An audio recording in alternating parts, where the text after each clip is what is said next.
Hello everyone, this is Ms. Gutzel speaking.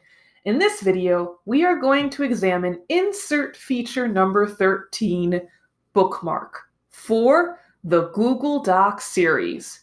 With that being said, let's begin. To insert a bookmark, I need to go to the section where I would like the bookmark placed.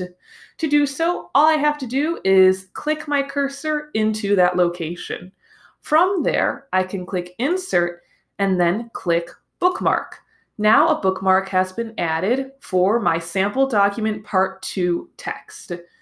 What's really nice about a bookmark is if you go to another part of your Google Doc and click Insert and then click on Link, you can select your bookmark within the link section. By clicking on the bookmark and then clicking Apply, I have created a link that goes to another part of my Google Doc. So when I click on the link, it jumps down to the section where my bookmark is located.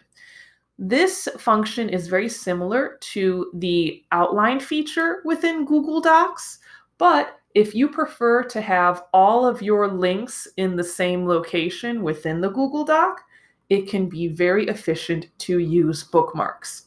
Thank you for watching, and I hope this video helped you grow in your knowledge of technology.